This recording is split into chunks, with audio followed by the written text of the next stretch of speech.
13h, c'est le temps réel sur Canal 2 International. Bonjour à tous, bonjour Gladys Sambo.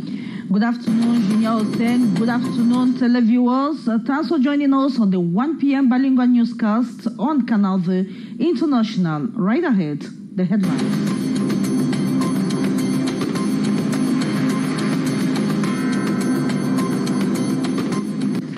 The second ordinary session of Parliament for this legislative year opens this June 7. MPs are expected to discuss, among other issues, the amendment of the 2022 state budget, which has increased by 238 billion francs CFA, and equally discuss increase in the prices of basic commodities.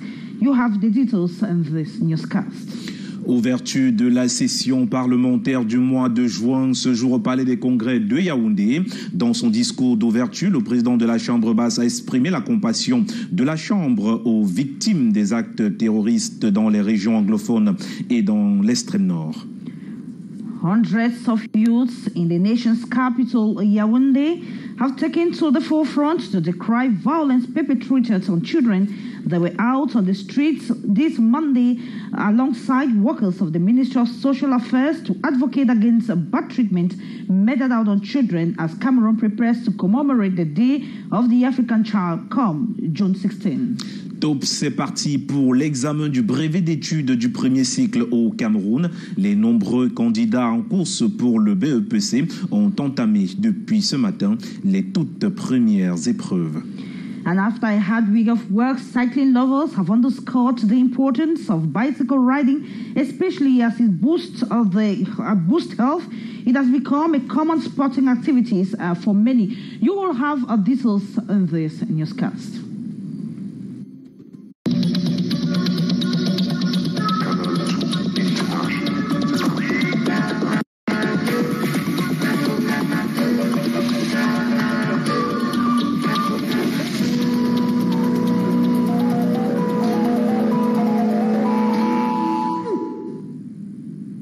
Merci de regarder Canal 2 International. Nous sommes en direct sur notre page Facebook et en direct sur notre compte YouTube. Tapez tout simplement Canal 2 International. Et nous débutons cette première partie de l'actualité avec vous, Gladys Sambo. Yes, we talk about the National Assembly. We have the second ordinary session of Parliament for this legislative year that kicks off this June 7. MPs are expected to discuss, amongst other issues, the amendment of the 2022 state budget, which has increased by 238 billion franc CFA. Social issues affecting the population, such as increase in the price of basic commodities, are equally expected to be on the agenda. We have reporter Beatrice Ngamo, who met with some of the parliamentarians and put together.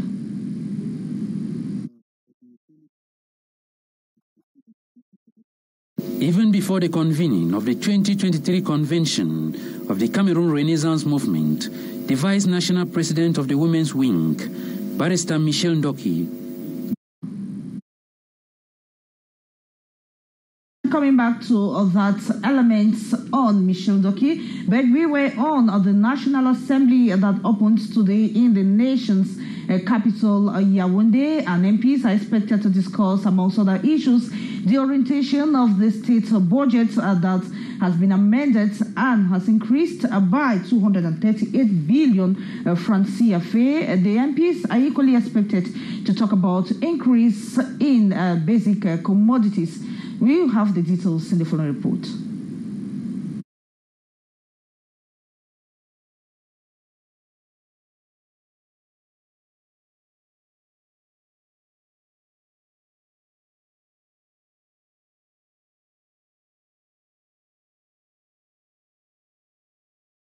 From 5,700 to over 6,000 billion CFA franc. The session will also be a moment to see into the social issues affecting the population, such as the high cost of basic commodities. Especially with regards to health issues, the economy, education, security matters. And so I can imagine that questions will be hinged on these particular issues. Another very disturbing challenge, which has not been given the attention it deserves at Parliament, is the Anglophone crisis. We think that our National Assembly should hold a special seat to open debate concerning Anglophone crisis, in such to have its own vision, its own proposals in the management of this crisis. AFCON Gates, another issue which the MPs wants to be clarified, especially on the AFCON buses. Where are those vehicles? So during this session, we think we will go to oral question to the member of government, so as to make our nation know what is the destination of all those vehicles. So too the problem of corruption concerning some two major enterprises in the country. This 30 days discussion at Parliament is likely to cover mostly down-to-earth issues, the livelihood of the people they represent. Still in politics, barrister Michelle Ndoki has expressed her readiness to take up leadership at the helm of the Cameroon Renaissance Movement Party, the CRM. She made her declaration on a television program that was on Canal, the International, that was over the weekend, saying she would vie or run for the post of national president in the next party election. How do party officials actually perceive her outing, and if the national president, Maurice Kamto, is still eligible to run for another mandate? High Sentia sought to know from some political party leaders and put together the following report. Even before the convening of the 2023 convention of the Cameroon Renaissance Movement, the Vice National President of the Women's Wing, Barrister Michelle Ndoki, declares her strong conviction of vying for the post of the national president of the party. The pregnant agenda unveiled during her passage at the program La Reine on Canal International this Sunday, a declaration other party officials have described as democratic, though not timely. Ndoki has taken the stand and made it public that he will run as candidate for the presidency in the party. It is his absolute right. The party has nothing against it. Not even Maurice Kamto has anything to do against it. Even grassroots militants at the lowest unit can stand for presidency. The important thing is convince the militants to accept and vote you. Eligibility is the only ticket for any aspiring candidate, he insists. The only problem will be if you do not fulfill the conditions for eligibility. You must be eligible. The conditions are there. And asked whether or not Maurice Kamto is still eligible to run for another mandate, given that he has been at the helm for 10 years and standing on the wall of constraints of the party laws, political analysts say it will be against the internal judicial provisions of the opposition party. His two mandates since 2012 will elapse in 2023. So at the moment, the CRM status on the national president does not permit him to be candidate. But the legal mind, Secretary General of the CRM, Don Christopher, clarifies. Maurice Kamto, if he decides to put his candidature to, which he still has one mandate to do as per our constitution, party was created in 2012. That first mandate, 2012 to 2017, 5 years to 18, where we did the convention, was a mandate to implant the party. So now, the convention we did in 2018, that is the beginning of a mandate to be counted, because our constitution says we have only 2 mandates. So if we come in again as the next bureau in 2023, our mandate must end after that. It should be recalled that President Maurice Kamto, in the same Lorraine platform in 2012, underlined that the CRM will respect the clause of a maximum 2 mandate to the latter as a way of portraying a difference in the Cameroonian political landscape. We are still talking about the National Assembly in the next part of the news. Ouverture il y a un instant au Palais des Congrès de Yaoundé de la session parlementaire du mois de juin 2022. Les députés, dans leur majorité, ont répondu présents à la cérémonie d'ouverture et aussi par la présence du ministre d'État, secrétaire général de la présidence de la République, Ferdinand Gongo. Dans son discours d'ouverture, le président de la Chambre basse du Parlement a exprimé la compassion de la Chambre tout entière aux victimes des actes terroristes dans les régions anglophones et de l'extrême nord du Cameroun. Kavayegue Dibril a condamné également la récente sortie du journaliste de Radio France Internationale et invite le peuple camerounais tout entier à plus de patriotisme. Nous y reviendrons. Et à l'extrême nord, 2 adolescents d'une même famille portés disparus le 4 juin dernier à Poukibi ont été retrouvés morts et égorgés. Les autorités parlent d'un assassinat. Le récit de Samuel Baïra sur les images d'Amidou Alioum. Madeleine Diké, 9 ans, et Georges Pagou, 4 ans, frères et sœurs. Les 2 adolescents ont disparu le 4 juin au quartier Poukibi, dans la ville de Kaélé, à l'extrême nord du Cameroun. Au milieu de la végétation, les dépouilles couvertes de sang ont été découvertes le 5 juin par leur oncle. La thèse d'un assassinat est évoquée par les autorités. Une enquête est ouverte pour retrouver les coupables.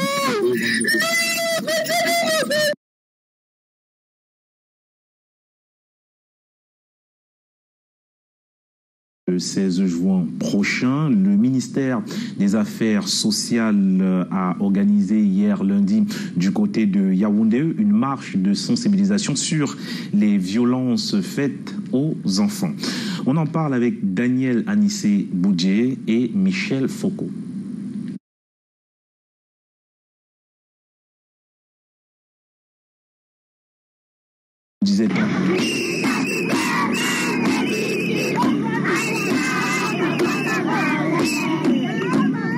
Des enfants qui se posent en grands défenseurs de la cause infantile. Ils sont partis d'une école primaire de l'arrondissement de Yaoundé 7e ce 6 juin pour participer à la marche. Sur un itinéraire long d'environ 2 km, ils se dirigent vers l'autorité municipale de Yaoundé 7e pour passer le message.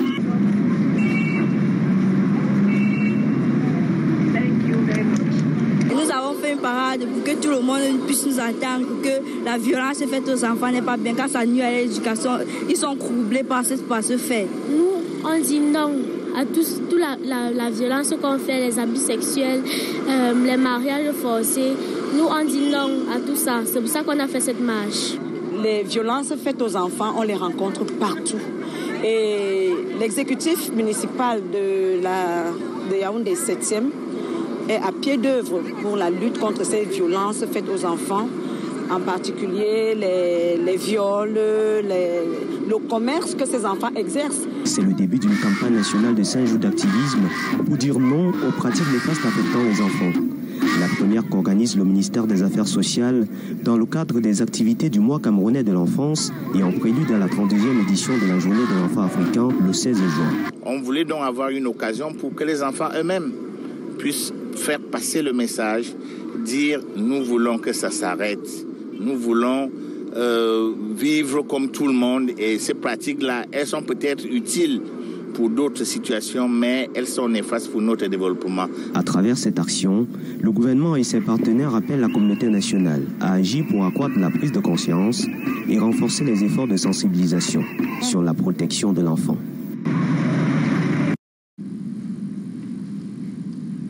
Nous poursuivons avec vous, Gladys. Yes, we're still talking about violence against children. Hundreds of youth in the nation's political capital have taken to the forefront to decry violence against children. Hundreds of them were on the streets of the nation's capital. That was yesterday with the workers of the Ministry of Social Affairs to actually advocate against the bad treatment meted out on children as Cameroon prepares to join the international, or prepares to join the rest of Africa to commemorate the day against the child, or to commemorate the day of the African child that comes up on June 16. Our intern, Omokosumi, has more on that story.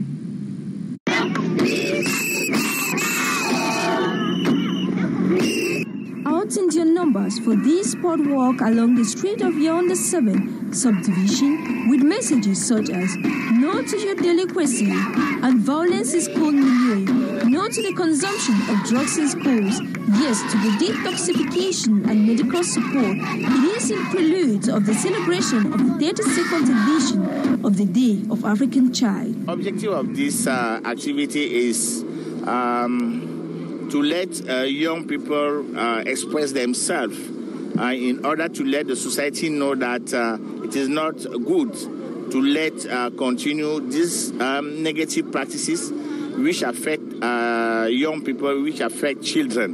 While celebrating the second edition of the Month of the Cameroonian Child, the local authorities say they and parents are supporting children. To any violence about children, because we know that children are our heart. And if we don't protect our children, we don't have a good managing of Yaoundé tomorrow or Cameroon in our future. We have to protect our children for this day, and we think that every time parents, government are hand to hand to work about this day. These 5 days of activism to say no to harmful practices against children organized by the Ministry of Social Affairs is to make children express their worries and elaborate the different forms of violence like forced labor, forced marriages, and cultural elements which are used in the society to maintain the children not to grow the way they are supposed to. In economy, in the first quarter of 2022, Cameroon registered a 27.8% increase in banana exportation. The increase, according to the Cameroon Banana Association, is as a result of the upward performance of the main players in the sector, that is the CDC, the PHP, and Bull Plantations. The details with Stephanie Chen. Statistics from the Cameroon Banana Association has shown that banana has witnessed a 27.8% increment in exportation in May 2022 year-on-year. Cameroon's 3 main producers and exporters of bananas are Plantation du Haut-Penja, Cameroon Development Corporation, and the Bull Plantations. These producers and exporters exported 16,505 tons of bananas at the end of May 2022, registering a 27.8% increase. An increase which has resulted from the upward performance of Cameroon's 3 main players in the market. According to the Cameroon Banana Association, the number 1 in the sector, Plantation du Haut-Penja, shipped 13,623 tons of bananas during the month of May 2022, against 9,888 tons during the same period last year, recording an increase of 27.41% year-on-year. CDC follows suit with 1,805 tons of bananas exported in May 2022, compared with 1,121 tons in May 2021, an annual increase of 37.8%. Bull Plantations comes third. The company exported 1,077 tons of bananas in May 2022, compared with 898 tons in May 2021, recording an increase of 16.6%. The boasting performance is not a surprise in view of the survey and forecast test of the economic situation published last April by the Bank of Central African States, now a reality on ground. Let's talk culture. We talk about valorizing the Togo. It is a traditional outfit from the northwest region of Cameroon that is highly solicited by both Cameroonians and foreigners. The huge demand has led to high prices of the material, which now cost above 50,000 CFA francs per meter, and the already designed clothes now cost above 100,000 CFA francs, especially in shops. The details with Mardi. Among these African fabrics exhibited in one of Cameroon's biggest textile markets, Congo Market in Douala, is the Togo and the prints. Both fabrics with origins from the northwest and west regions has given Cameroon an international recognition.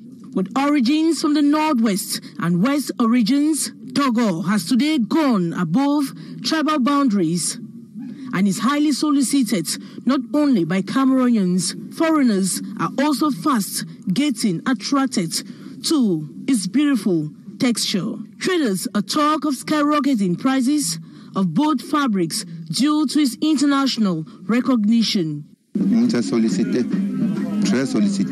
Togo and the fabric have gained attention out of the country with the birth of the social media. The original fabric is more expensive, though they are fake ones too. We also have traders who exaggerate the prices. The prices differ according to the quality of the material. With original, you can buy a meter at 40,000, 50, 60, and even above.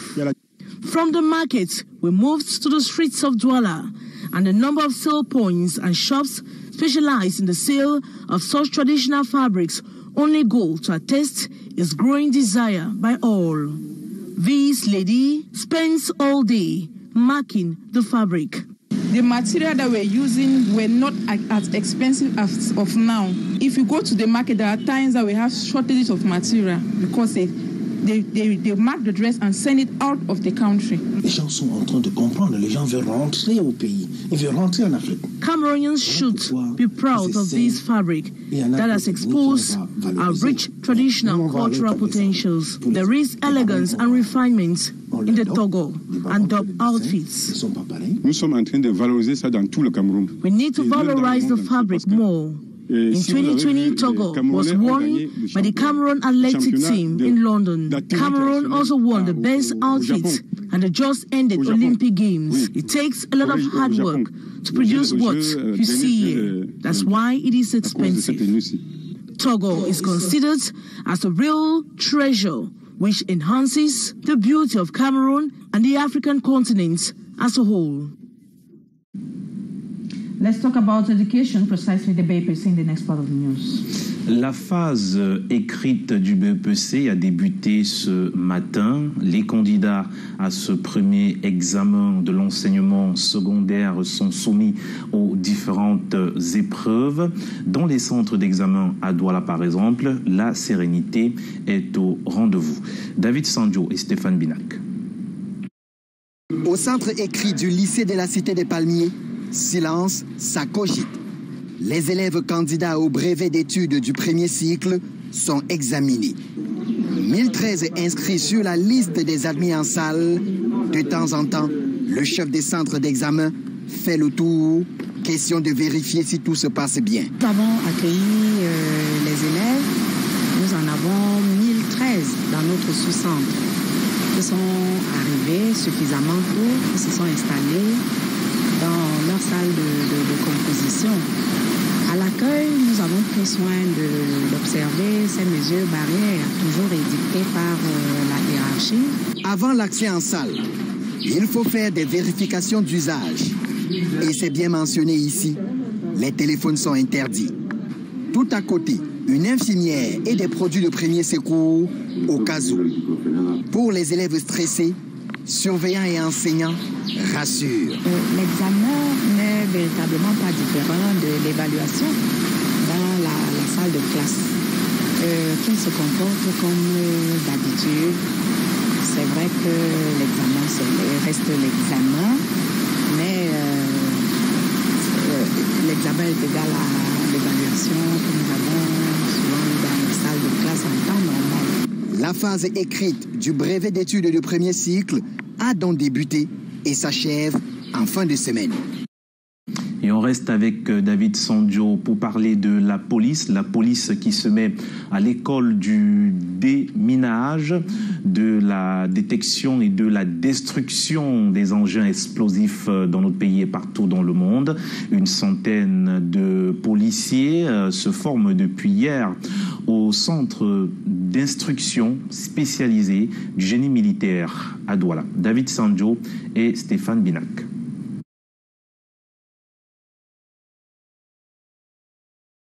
La menace est globale. L'utilisation des engins explosifs prend du galon. Il faut donc neutraliser tout cela en formant des hommes de la sûreté nationale aux techniques de détection et comment désamorcer les engins explosifs. Nous savons tous le contexte sécuritaire que traverse notre pays dans le nord-ouest et le sud-ouest et à l'extrême nord. Et parfois dans nos grandes métropoles, Yaoundé et Douala, où nous sommes souvent interpellés pour aller désamorcer une bombe à gauche ou à droite. Ceci va permettre à nos fonctionnaires d'être aptes, d'être à la pointe pour lutter efficacement contre cette nouvelle menace. 100 policiers, repartis en 5 vagues, débute ici au centre d'instruction du génie militaire la formation. Une réelle collaboration entre les forces de sécurité et forces de défense, puisque l'intérêt est commun. Les EI sont une menace globale. Et il faut, cela, une prise en compte globale de tous les secteurs. La police, compte tenu de ce qu'elle intervient au plus près déjà de l'action, dans le même contexte opérationnel avec les autres forces armées, la hiérarchie a donc pensé qu'il fallait les capacités également en ce sens. Donc les formations à dispenser ont été dimensionnées en prenant en compte cet objectif. La formation se tient sur plusieurs modules. L'on part du basique à officier d'état-major capable de dimensionner les éléments pour venir à bout de la menace. We now talk about the situation in Nigeria, where official reports from Ondo State, local government says 11 children and 22 adults are currently on admission at an emergency ward of the FMC Owo. The survivors have been recounting their ordeal and say the attack took place without any rescue from security operatives. According to report, a police post close to church were said to have no patrol vehicles to respond to the distress call. The gunmen reportedly invaded the church on Sunday while mass was going on and shot sporadically at the congregation that scampered for safety. Let's listen to some of the survivors recount their ordeal. When you saw people that you started with, then you even gave them the Eucharist, you prayed for them, and then you were the one trying to rush some of them into the hospital, some lifeless. Then, so I will summarize that as, okay, anyway, that's our lives as Christians, to witness to the point of death. Some of our members who took courage to close the entrance door. So it was at that point I told them, oh yeah, let's move. So we started moving through the sanctuary into a place called the sacristy.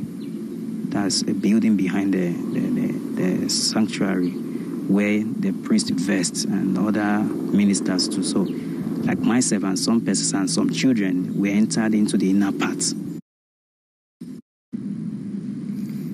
Poursuivez Gladys Sambo en sport. Yeah, we will talk about the sporting activities. We talk mostly on the cycling tour. You have the details. Allons justement effectuer une balade en vélo dans la localité de Dibombari. La randonnée se fait avec les abonnés du club cyclotourisme du Cameroun. Un agréable moment de découverte et de préservation de la nature. Reportage avec la contribution de Thierry Nana. Quitter la ville et se rendre dans la périphérique. Tous les dimanches, ces amoureux de vélo vont à la conquête des pistes, très loin de la zone urbaine de Douala. Lorsque tu te déplaces avec un vélo, le vélo c'est déjà la liberté. La liberté de s'évader, la liberté de s'épanouir. Durant cette randonnée, on découvre le paysage comme vous le voyez ici. On a Yassem au bord de la plage. D'habitude, nous sommes dans les campagnes à Dibombari, à Socalpalme, et ainsi de suite, quoi. Donc ce n'est que du plaisir, du fait du VTT. Et ça travaille aussi le corps. La distance à parcourir, ce dimanche est longue de 60 km.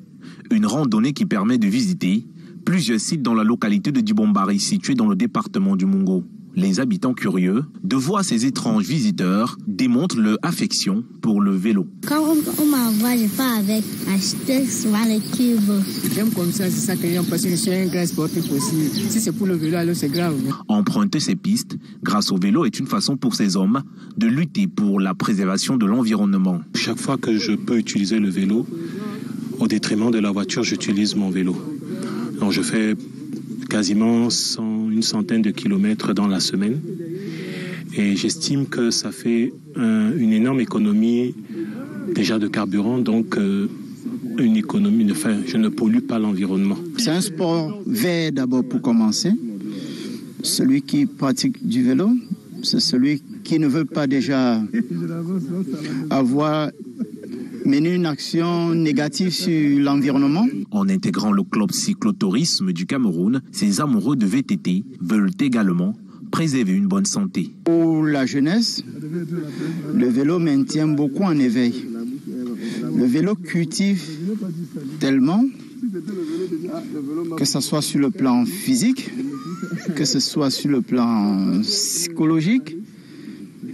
Quand tu pratiques du vélo au quotidien, tu es très posé. Il arrive qu'en pareille situation, on se déverse tous dans le marigot, dans la rivière, pour prendre un bain collectif.